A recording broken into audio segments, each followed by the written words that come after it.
네, 출발 성공 투자 후반부 이어갑니다. 어희재입니다. 안녕하세요. 이혜은입니다. 간밤 미국 증시 3대 지수 모두 오름세를 보여줬는데요. 다만 그 상승폭은 크지 않았습니다. 글로벌 원샷 함께 보시죠. 3대 지수가 이렇게 오름세를 보일 수 있었던 데에는 뉴욕 연은의 기대 인플레이션이 이전보다 나은 모습을 보였다라는 점, 이 부분이 첫 번째 포인트였고요. 두 번째로는 기술주가 선전을 했다라는 부분이 상당히 크게 작용을 했습니다. 그 훈풍을 함께 누리지 못한 애플의 모습은 조금 아쉽습니다만 전반적으로 필라델피아 반도체 지수 1.4%가량 오름세 보이면서 기술주들, 특히 반도체 장비주들까지 일제히 훈풍이 깃들면서 나스닥과 S&P 500 지수의 사상 최고치를 또 한 번 경신하는 모습을 보여줬습니다. 다만 이러한 사상 최고치 경신이라는 포인트보다는 일단은 3대 지수가 그래도 오름세로 마무리를 했다라는 점에 시장이 조금 더 안도감을 느끼는 분위기고요. 자, 이제 CPI 그리고 FOMC 대기를 하고 있습니다. 5월 CPI 전망치 월스트리트 저널에서 집계한 전문가 전망치인데요. 헤드라인의 경우에는 월간 기준으로 0.1%가량 상승으로 점쳐지고 있습니다. 전월이 0.3% 상승이었다라는 점을 비교를 하면 둔화세가 보여질 것이다라고 전망을 하고 있고요. 코어 CPI의 경우에는 월간 수치로는 0.3% 전월과 동일, 연간 기준으로 오히려 조금 꺾이지 않겠느냐라는 전망치가 나와 있습니다. 이런 가운데 지금 주요 IB들에서는 금리 인하 시기나 또는 금리 인하의 폭을 조금 더 보수적으로 수정을 하고 있는 모습들을 보여주고 있기 때문에 이러한 매크로 데이터와 함께 계속해서 체크를 해보셔야 되겠고요. 간밤에는 3년물의 국채 입찰이 있었습니다. 그런데 계속해서 미국 국채에 대한 수요가 살아나지 못하고 있는 모습 나타나면서 국채금리 수익률 급등은 계속되는 시장의 압박으로 작용이 되고 있습니다. 자, 금은 달러와 금리 상승에도 불구하고 금요일에 아무래도 좀 큰 폭으로 내렸기 때문에 그 이후에 반등세를 나타내고 있고요. 2,300달러 선에서 움직임 나타내고 있습니다. 골드만삭스가 여름에는 원유 공급이 좀 부족할 것 같다라는 수요에 대해서 크게 잡는 이야기 내놨습니다. 이에 따라서 WTI 원유 선물 3% 가까운 급등세 보여주면서 78달러 선에 육박하는 모습도 함께 저희가 확인할 수 있었습니다. 자, 애플 소문난 잔치가 열렸습니다. WWDC 2024가 개최가 됐고 그 가운데에서 애플 인텔리전스 AI라는 커다란 AI 비전을 발표를 했는데 일단 투자자들은 약간 실망스럽다라는 반응이 조금 더 우세하게 나타나고 있는 것 같습니다. 주가도 1.9%가량 빠지면서 마무리를 했고요. 컨스텔레이션 에너지 미국 원전주들이 일제히 강세를 띄웠습니다. 그중에서도 대장격으로 움직이고 있는 컨스텔레이션 에너지이고 덩치도 굉장히 큰데요. 원전주들 컨스텔레이션 에너지뿐만이 아니라 비스트라라던가 NRG 에너지 같은 종목들도 일제히 오름세를 보였다라는 점도 체크해 보시면 좋겠습니다. 일라이릴리 관련된 소식은 잠시 후에 조금 더 자세히 들여다보시죠. 자, 지금 미증시에는 그럼에도 불구하고 낙관론이 번지고 있습니다. 월가에서는 12개월 기준으로 증시 낙관에 베팅하고 있는 비율이 40.5%가량 되는데요. 이 수치는 2021년 5월 이후에 3년 만에 최고 수준이라고 합니다.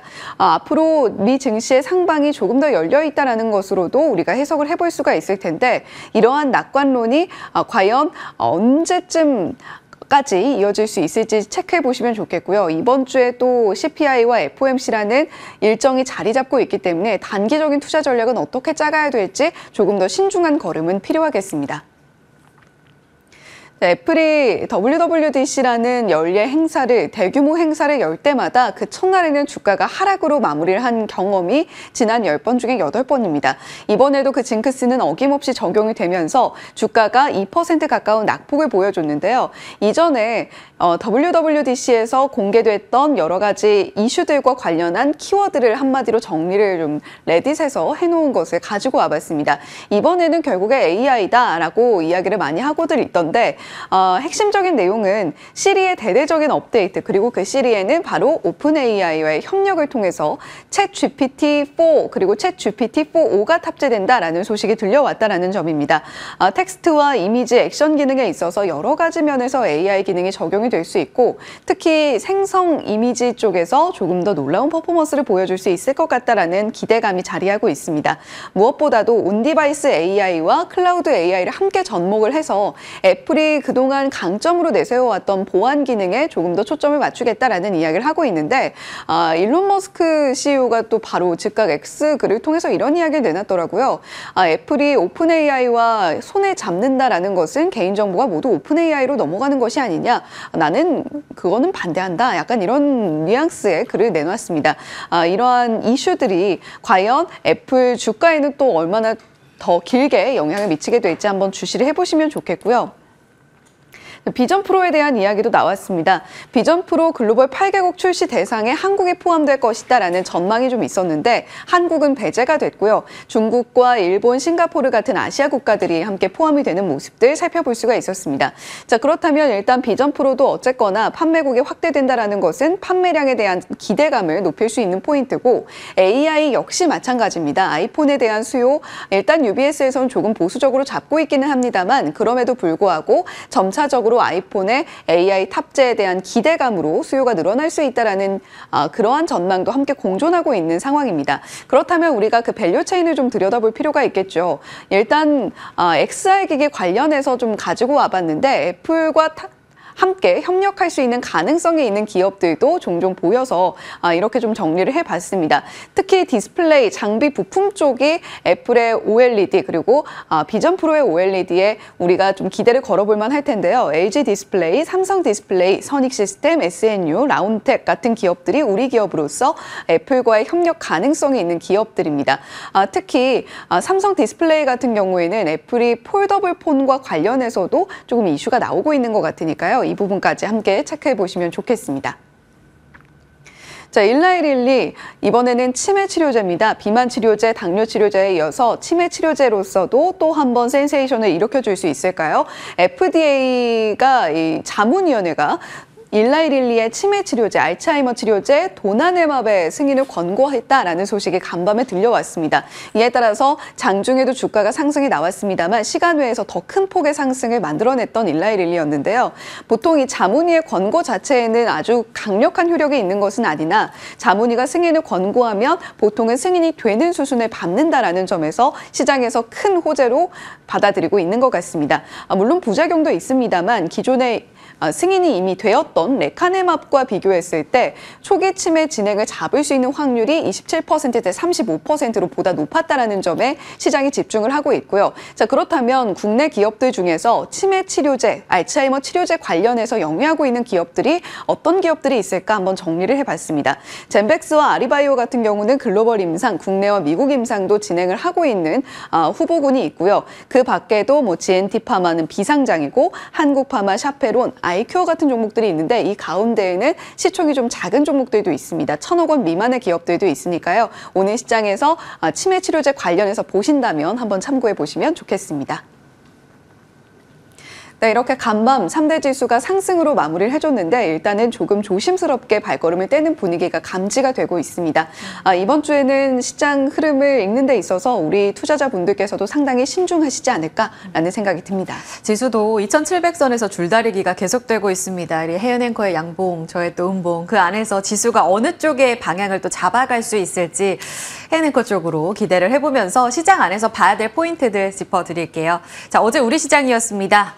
약보합권으로 끝난 코스닥 그리고 코스피도 하락으로 마감됐는데요. 보시다시피 비교적 선방했다라는 해석이 가능합니다. 사실 그 전날 금요일에 비농업 고용지표 상당히 잘 나와서 또 한 번 금리 인하 기대감이 많이 꺾이며 시장의 상단을 제한하지 않을까, 낙폭 커지지 않을까 하는 우려감 속에 출발했던 시장이었습니다. 그런데 시가 부근에서 저점 만들어냈고요. 낙폭을 줄여가면서 코스닥은 장중 상승으로 돌아서기도 했습니다.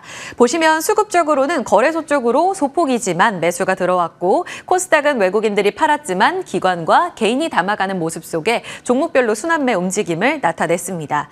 금리에 대한 부담감 안고 있는 자리에서 다시 한번 달러 강세 압박을 받았습니다. 1,370원, 1,380원대까지 목전으로 다가가는 움직임 속에 이와 관련된 종목들의 움직임에 순환매가 이어졌던 하루였는데요. 좋았던 쪽을 보신다면 지금 음식료, 전력설비, 미용, 의료기기 대체로 순환매 양상 지난 4, 5월에 강세 움직임을 보여줬던 종목들 안에서 정도의 순환매가 나왔고 종목들 안에서 보자면 그때 강했던 종목들보다는 조금 더 뉴페이스들이 많이 등장했던 그런 흐름이었습니다.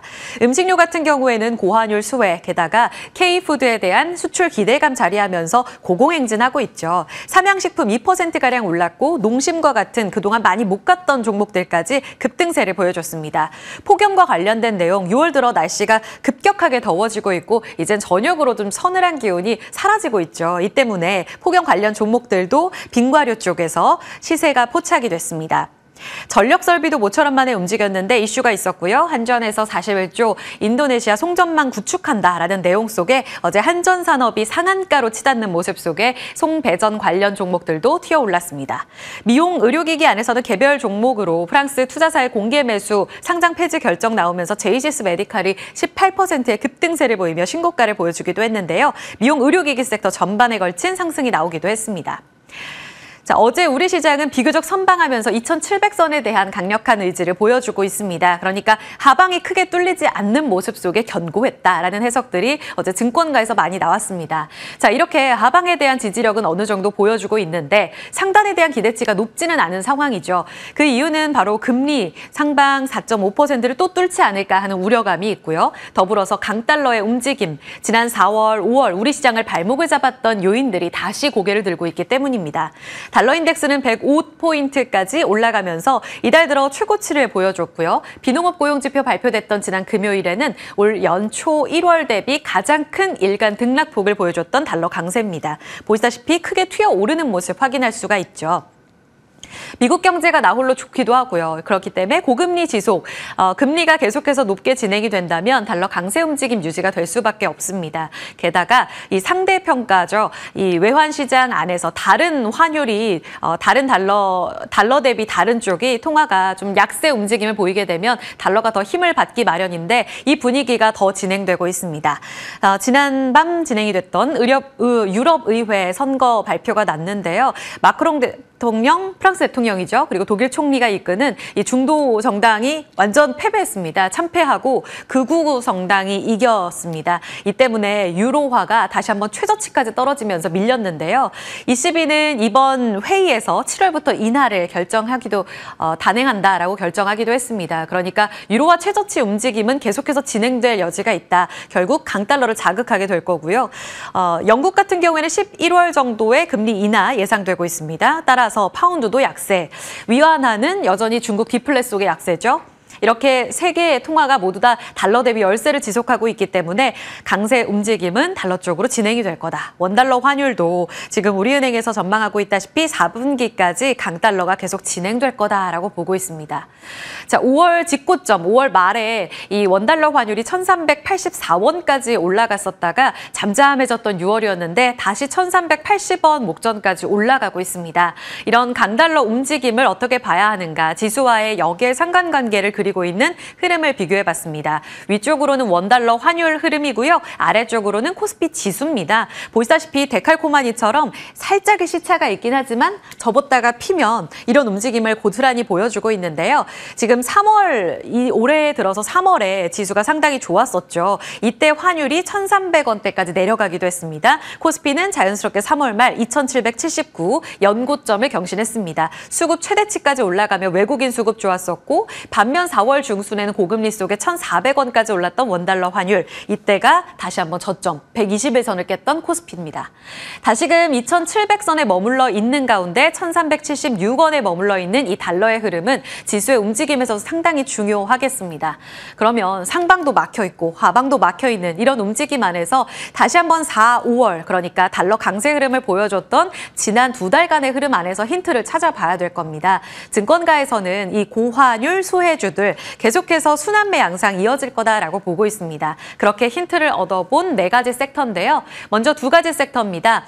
수출 실적, 그 안에서 보자면 전차주가 대표적이고 그리고 전력설비. 자동차 같은 경우에는 4월에 매우 좋았습니다. 지수가 팍 꺾였을 때 이때 가장 선봉했던 쪽이 현대기아인데요. 시장 수익률이 코스피 마이너스 2% 4월 월간 하락을 보였을 때 현대차와 기아는 월간으로 4월에 7%가량의 오름세를 보여줬고요. 지금 보시면 어제는 보시다시피 미미한 상승만을 보여줬습니다. 그런데 외국인이 4월부터 6월까지 순매수 쭉 한 3달 정도 2분기에 뭘 샀나 봤더니 2위, 4위 각각 현대, 기아 차지하고 있습니다. 물론 SK하이닉스, 한미반도체 같은 HBM도 압도적으로 좋긴 한데 이쪽은 또 내러티브가 있기 때문에 배제하고 수출 실적이라는 키워드 안에서 이 섹터를 골라본 거고요. 현대, 기아에 대한 매집이 계속되고 있다. 지금 현대, 기아차 같은 경우에는 고점을 돌파하지 못하고 횡보 양상을 띠고 있습니다. 다시 한번 고점 돌파가 나올 수 있을지 이쪽 안에서 힌트를 찾아봐야겠고요. 관련해서 뉴스들은 꾸준히 좋은 흐름 이어지고 있습니다. 전력설비 같은 경우에는 4월뿐만 아니라 5월까지도 고공행진을 보였었던 섹터고요. 전력설비 변압기에서부터 신재생까지 다양한 섹터 안에서의 순환매도 이어졌습니다. 간밤에 보시면 블룸에너지 그리고 헤어링커가 전해드렸다시피 관련한 종목들 뭐 퍼스트솔라라든지 전력에너지원과 관련된 종목들도 선방하는 모습을 나타냈는데요. AI 데이터 센터 시장 규모는 계속 늘어나고 또 마이크로소프트, 구글까지 데이터 센터 확장 국면을 보여주고 있는 가운데 힌트를 찾아볼 수 있습니다. 게다가 어제 이들 종목들이 5월 고점을 경신하고 딱 꺾였었는데요. 다시금 6월에 고개를 들었습니다. LS 머트리얼즈, SOFC 관련해서 14% 급등세 보였고요. 변압기 종목들도 5월 고점 이후 어제 9%, 4% 각각 오르는 모습이었습니다. 게다가 두 번째 줄에 있는 이 변압기 두 종목은 앞서 말씀드린 외국인이 2분기 동안에 뭘 가장 많이 샀나 순매수 랭크에 보면 3위가 HD 현대일렉트릭, 그리고 10위가 LS 일렉트릭, 14위에는 빠졌네요. LS 지주사를 담아가는 모습이었습니다. 이렇게 5월 중순 고점을 경신했던 이들 종목들이 조정을 받고 다시 이것을 돌파할 수 있을까 기대감이 커지는 국면 안에서 개장 후의 표정도 같이 체크가 필요하겠고요. 전략도 여쭤봅니다. 그리고 수출 같은 경우에는 5월에 재조명됐던 음식료 섹터, 그리고 연초부터 꾸준히 좋은 화장품주도 다시 한번 순환매의 바톤을 잡고 있습니다. 다만 두 섹터의 경우에는 워낙 신고가에서 부담스러운 자리라는 점은 체크를 해보셔야겠는데요.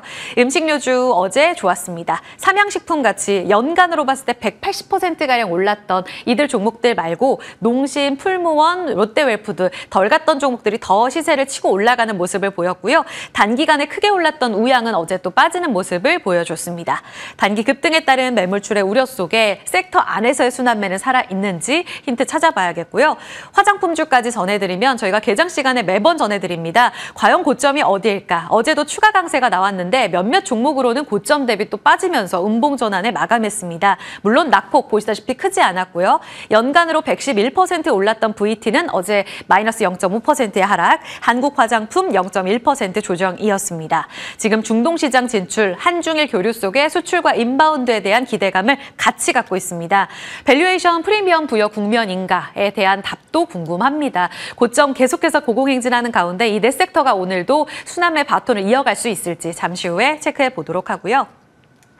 밸류업도 체크해드리겠습니다. 간단하게만 보면 단독 보도가 좀 나와서 전해드릴 내용이고요. 지금 증권가에서는 하반기에 만약에 지수가 2,800을 돌파한다면 그 상단을 이끌어줄 섹터는 반도체와 밸류업 이렇게 보고 있습니다. 반도체는 계속해서 내러티브 유입되고 있는 구간 안에서 꾸준히 저희가 짚어드리고 있는데 밸류업은 좀 놓치고 있죠. 요즘 조용합니다. 그 가운데서 지금 하반기의 핵심으로 본다면 일정 안에서 7월 그리고 12월 KB증권에서 이 두 가지를 가장 중요하게 봐야 된다. 다음 달에 있을 세제 개편과 상법 개정 정부안 그 초안이 나오기 때문에 이 발표 가장 중요하다고 봤고요. 지금 페널티 부족하다라는 측면에 있어서 여기서 힌트가 나올 수 있을지는 지켜봐야겠습니다. 그리고 세제 개편안이 12월에 국회 통과하니까요. 이 2달 정도는 꼭 봐야 한다. 그런데 집중 투표제를 안 하면 대주주의 의결권을 제한하는 내용, 이번에 이 상법 개정안 방향의 첫 근거가 제공되는 내용이 공개가 됐습니다. 이제 내일 발표가 될 텐데 자본시장 선진화 정책 세미나 내일 열리게 되고요. 지금 어제 공매도 3차 토론회도 있었습니다. 이와 연계해서 지금 계속 상법 개정안을 바꿔야 되는 정부의 과제가 있는 상황입니다. 그래서 입법부의 역할이 하반기에 상당히 중요할 텐데 집중 투표제 같은 경우에는 지금 한 주당 한 표 의결권만 주고 있는데 바뀌게 돼서 좀 소액주주의 힘을 실어준다라고 이해하시면 될 것 같습니다. 2조 원 정도 안 되는 상장사까지 3% 룰을 적용하게 되면 대주주 의결권 제한 조치가 더 강화되는 거죠. 이렇게 되면 소액주주에 조금 더 힘이 실리고 물론 부실기업 퇴출 같은 페널티는 아니지만 이쪽에 있어서 일종의 페널티를 제공한다는 측면에서는 어찌 보면 환호할 수 있는 내용이기도 합니다. 물론 기업들은 상당히 반대가 심할 것으로 예상이 되는데 이런 줄다리기의 움직임 안에서 이 내용을 어떻게 소화할지 여부까지 잠시 후 확인해 봐야겠습니다. 시간의 등락은 종목별로 체크해 보시면 될 것 같고요. 바이오, 디지털 광고, 개별 이슈 속에 좋았습니다. 리포트 안에서는요. LG노텍, 애플 발표한 가운데 목표가 상향 조정 잇따라 나오고 있습니다. 두산 퓨얼셀도 연료전지 수요 증가와 함께 주목해보자라는 리포트 체크해 보시기 바랍니다. 당잠사 전해드렸습니다.